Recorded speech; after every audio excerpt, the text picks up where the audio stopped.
Hi everyone, my name is SpeedyBee and you have probably seen my video 1 year in FPV. Initially I made the video just kinda for myself, something to look back after a while. But now I kinda realized that it blew up and I have over 100,000 views, hundreds of comments, and I just wanna say thank you. Thank you so much for watching. Thank you for leaving all the comments. After reading many of your comments, I realized that I wasn't the only beginner and many of you were asking me questions. What drone should I buy? And what is your setup and how much money did you spend? So I extracted from all the comments my personal top 5 questions, which I'm going to be answering in this video, starting with number 5. So how did I actually start? I was one day on TikTok and saw this guy flying around with his drone and doing flippy flops and diving crazy gaps. And I was like, I want to do that too. How can I do that? And after reading for a while online, I realized that most of the suggestions were that you just buy a radio and buy a simulator and train in the simulator first before you try the real deal. I personally went for DRL because I thought the training mode was really nice. You start out very assisted in angle mode and step after step you lose all the assistance and you end up in acro mode. I thought that it was really great and I would always suggest to beginners using DRL because the training mode is just so good. After spending quite a few hours in the simulator, I was ready to fly my first real drone. And this leads us to the next chapter of this video. How did you progress and practice? So in the beginning I was usually just watching YouTube videos on FPV like Rotor Riot, etc. or many of the great pilots that you can find on TikTok and Instagram. And every time I saw a cool trick I was like, okay, how did he do that? And started analyzing it and just trying to replicate it in the simulator. And after a while you try the stuff in real life with a real drone, and that's where you actually make progress. Just keep at it. Let me give you an example. I thought the Venny roll was one of the coolest tricks when I was starting out. So I would just try and practicing yaw spins, just 180 yaw, and try to come out as clean as possible. After a while, and when you feel confident in your yaws, you just add a roll and try to be smooth with it. And what you also should do is compare your Venny roll to the one from, for example, Vanover or even mine if you like them. And when comparing, be honest to yourself. If you are not there yet, then you are not there yet. Don't just practice a sloppy version. It should always look nice 180, nice 360 roll, and then you can decide either to yaw out of it or just fly forward off to the next gap. You always have to look at the clips you do and try to think about where can I improve, what can I do better, why did this trick look so much better when XY did it. Anyways, I think you get the point. And with that out of the way, let's get into the next topic. How much money did you spend?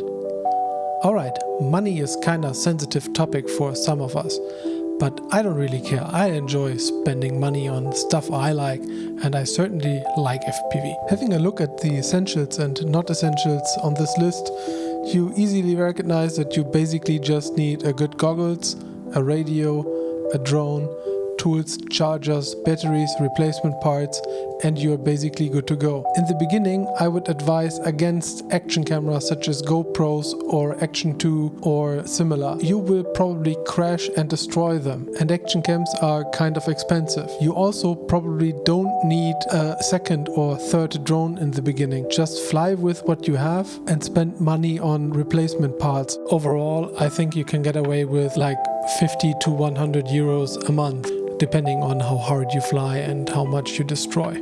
Let's talk about the next and the second most asked question: what drone should I buy?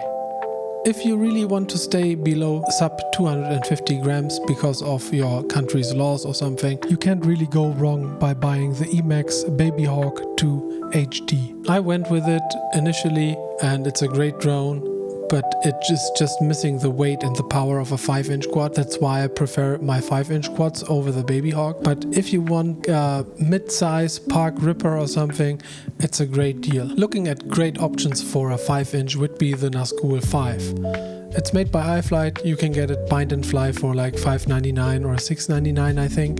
It comes with O3 and a receiver installed, and you can't really go wrong by buying this drone. preferably you would want to build your own drone. And I'm going to list some of the components that I would suggest right here. The great thing about building your drone is that once you destroy something, you know immediately how to properly disassemble and reassemble the drone. Personally, I fly neither the Babyhawk, at least anymore, nor the iFlight Nazgul 5. For me, it's something else, and with that we get to the most asked question: what drone do you use? As you probably know, I do like my bendos, and for bendos I think, in my personal opinion, nothing can beat this one. This is an Amax F5S. There are lots of custom prints around it. I use this Action 2 mount. It's made by Tim O'Brien. I will put links to everything in the description below. As for motors, I like the Xing E Pro 2207 1800 kV. I do fly the good old reliable DJI Vista. I love flying the SpeedyBee. It doesn't hurt if you destroy it because it's cheap. As for the camera, I like flying Nebula Pro cameras or DJI camera. I do fly the Gemfan F4S props. They are durable. They can fly back like really destroyed, but I can still fly back most of the time. I do fly Crossfire, so this is the Immortal-T antenna. And yeah, that's basically it. I'm really happy with it. It is basically indestructible. I think in my whole first year I destroyed like one arm, one bottom plate and one mid plate. I think it broke here, the bottom plate broke here, and an arm like over here. Yeah, it all depends on how hard you fly. I think an important skill to have would be to know when to back out of a trick or a dive, but that's a skill in itself, I think. When it comes to setting up drones, I'm lazy, but there is something magical, and it's called the Supafly Preset. I will put some links down in the description, but it is basically just a Betaflight preset, and then you have to adjust one or two values and then you're good to go. It's just amazing, it just works.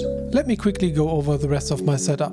As far as battery goes, I like CNHL. It's a 6S 1200 mAh battery, and you can get it for as cheap as like 13 or 14 euros when they are on sale. For my radio, I still use the Tango 2. I bought it first for simming, and I'm still using it now. It still holds up. I spray painted the shell. It's looking nice, I think, and you've probably seen it from my reels or shorts here on YouTube. Goggles, nothing can beat the V2s in my opinion. You have such a great field of view. In my opinion, if you want to start out, get a V2 while they are still available. I think you can't get them new anymore, so you have to resort to Facebook Marketplace or something similar. Alright, that's it for the video. That was the top 5 most asked questions that you had for me. Thank you so much for watching. Please subscribe to my channel, it helps a lot. Follow me on my Instagram for stories and reels. Let me know what you thought about this video down in the comments below. Thank you and bye bye.